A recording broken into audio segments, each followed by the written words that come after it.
This is number 5, part 5. And this is sort of a follow-up to the end of my last video saying, yay, it works. And that was because I had been focusing on trying to get the frame straight, get the tables level, and I've gotten that down. But what I didn't really and wasn't terribly concerned about, or at least not at that late at night to check, was how square my cuts were. I cut a piece of plywood once and I was done. I was burnt for the day. I have, in the days since, been trying to cut a straight line. It seems like such a simple thing because I spent so much time gauging off of my saw blade with all the tools I had available, including these here, using rulers against the side, against the face, against the blade, and this doesn't work very well against the side here because there's paint on some areas, and because it wasn't aligned, there's not paint in the areas where it was touching the sanding disc occasionally. And trying to use, these are my calipers. These are the only ones I've ever spent money on. This one works. It has the little inset rod, which is useful. This one is more accurate, but it doesn't have a rod. And notably, the other feature that I probably want to get a new one eventually is that it doesn't have there's no dial to lock it down. There's places where they could have been maybe, but there isn't one. And then trying to measure, say for example, this distance, like this, against an edge to that, and then having to hold it down in. There was no reliable way, like setting it flat. To do all this, I had tried so many things and done. Those are just some of the offcuts because I threw away all the particle board ones from all the four square cut fifth one to see how far off you are, and it was pretty atrocious at first. Squares out the wazoo, clamps, levels, all kinds of stuff, for basically just to come down to the difficult aspect of accurately measuring consistently while you're trying to hold this at some funny angle, which was the problem, which led me to sort of waking up the next day to check all that laborious effort and wanting to check it. When you're measuring something, it's best to check it in a different way, calibrate in a different way, measure it, have somebody else measure it, whatever, stand to the other side, double check it, take a fresh breath. And this is what I have come up with. Now, these are just round tin that you'd use for a nail that didn't have holes in them. I cut them in half. These are some of these shims, pieces of wood that I had used to make a runner, rather a crosscut table, that fit in there snugly, and they allow me to wedge these very thin pieces of metal in there flat. And then I put the little hole so that I can also use the feeler gauge as a distance to my saw blade, sort of like the tool through the miter gauge, only with more accuracy. On both places, it allows me to hold it at a 90 off the end and get a fairly reliable mechanical to the surface way. But what I've found works much better now that I have this is finding that right spot to be able to measure from here to the knife, to the blade surface on both sides, and get fairly reliably accurate because it's now sitting flat.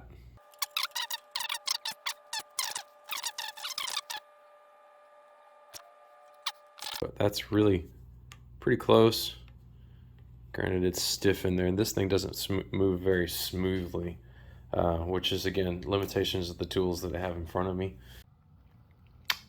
Okay, so having used the crosscut as it had last been set off the saw that was not as accurate as it was previously recorded here in this video, because I just didn't feel like messing with it after I'd made that last adjustment. This is the result. So the Wood Whisperer is the channel that I picked up the technique from and the calculations to do. Granted, I don't have a giant piece of wood to work with, but my total distance down this side, 10, 9.5, 9.5, 9, leaves me this piece. So that's 38 inches. I will put a screenshot in there, and I want to say it was 0.0047 per foot, which is not great. So then I also utilized the trick that he used. Now, I don't have anywhere near the quality materials or equipment, but I was roughly close, at least thought I can get closer. This is 6 thousandths. This tin that I used this is the stuff I cut in half, used for the shims to measure on the table itself. 6 thousandths. I broke this thing loose yet again, moved it back, screwed it down, and I'm about to repeat the test with another piece. I don't know, I'll probably get another one of this, but the smaller it gets, the lower my numbers are. So I'm hoping to have made an improvement. If I have made an improvement with just that little bit, I think I'm gonna call it good, because against a square these look really nice. But if I can manage to improve it, then that'd be great. I just hope it didn't make it worse. But based on every previous time I had broken this loose to make my adjustment, I had left it connected on that end and swung this in. Based on that video and where it was wide, whatnot, this time I left it connected here. I broke it loose on that end and then used a shim for the first time to make my adjustment, because all the other ones had been so far off. Awesome little tip. I hope it really works out. Okay, so I did it again with another piece that was slightly longer and more narrow. Basically about the same numbers. I don't think I'm going to see much of an improvement until I invest the money in better materials for my slide itself. But for the purposes of moving forward with my drawer and making it at least to the quality of what it's going to go on, let's be honest, it's pretty rough. But that's kind of just what it is. It's a shop item. So it is what it is until I decide to take the money that I have set aside for an investment in shop tools and do something with it. My wife keeps asking me why I don't just go buy a table saw, because, well, I can do more with this if I can figure out how to get it straight. But for now, it's just a matter of making do. That's it for now. Last installment for the time being, until I find something else noteworthy of repair or service or some other new use.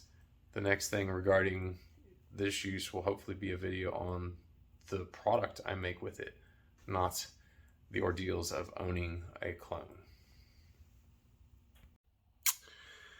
All right, because I'm hard-headed and I just figured I had already tried so many other times, I'd take one last shot at aligning the table, because I had gotten to the point where I was starting to cut some of my lumber for the drawer, primarily just to get it in half so it's easier to do my consecutive cuts, being as it was so long.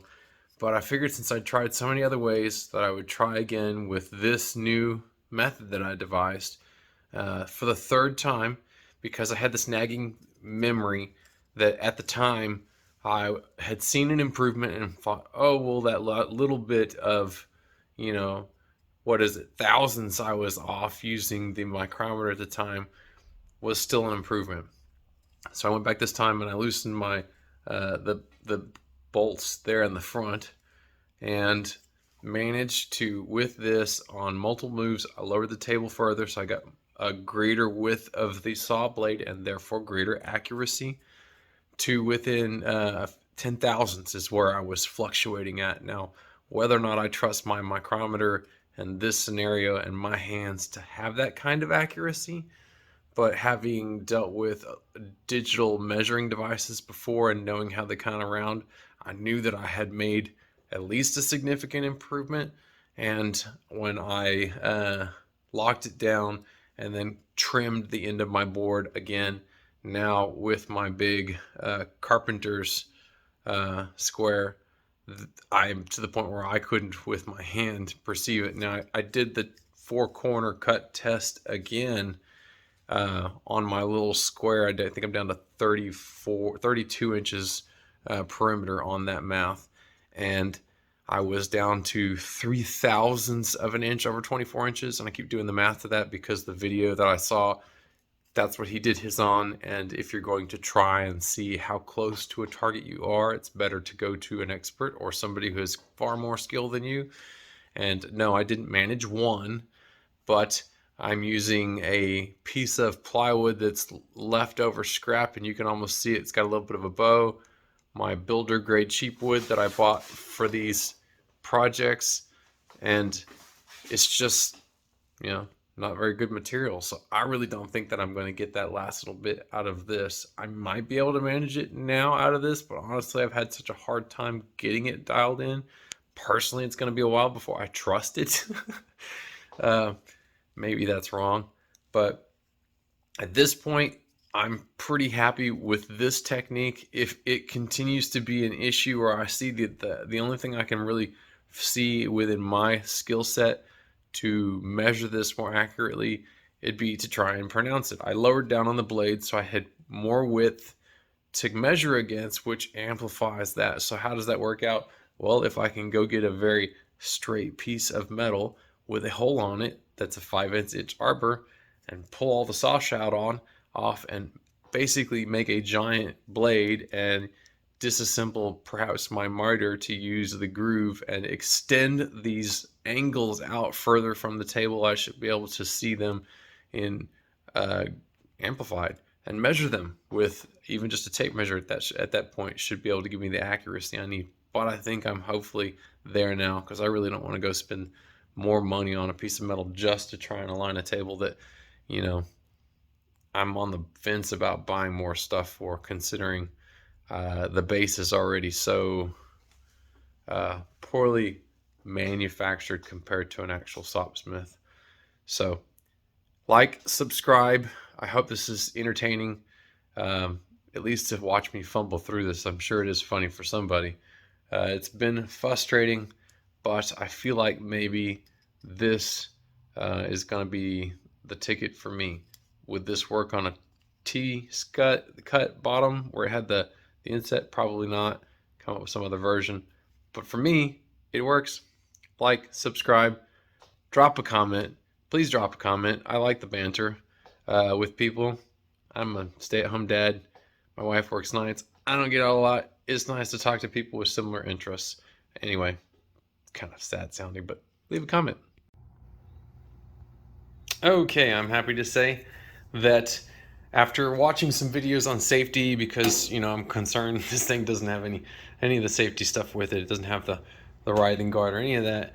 Anyway, I saw somebody who had it was made out of wood in their video, and forgive me for not remembering exactly which one, was a rig similar to this for a gauge like this. Theirs was made out of wood. So I went and picked one up because my greatest concern, I couldn't calibrate it very well because I was using things by hand. Anyway, this works much, much better. And then I was able to see just how actually far out I was and verify that there was no way this table ever was going to be aligned, because the holes literally would not line up. Now, the frame, this is the old style frame with the single support in the back that is not a locking angle adjustment, only has, its certain locations. The holes for the the table itself are in the wrong spot. I had to, let's say, we'll use the term waller out these notches in the holes in the front and the back enough to be able to bring it around to actual alignment with the blade itself. Now, I've also in that process, once I had this kind of accuracy, able to verify that though it is straight with the blade this way, and so far as the saw is concerned, at the height that the saw is usable, it's 90. But as you drop the table in front of when the blade's out here, this thing is not straight. It does not go up and down straight. it moves to the left as it goes down. And even after all this table still will not align on that end, even reasonably so. So with all this said, and the amount of investment that I would have to continue to make in order to replace the things that I simply don't work well, like this table that is out of whack, or getting more updated versions, it's just not cost effective. I want to cut this down and turn it into a power station. But I've also made an offer on a proper ShopSmith Mark V to a gentleman in the area, and I'm waiting to hope that he will accept that offer. Anyway, I have managed to cut my wood for my project. You cannot improve on terrible wood. It will go together. It was my first time ever using dados, and I could probably assemble it as the drawer and probably will push forward.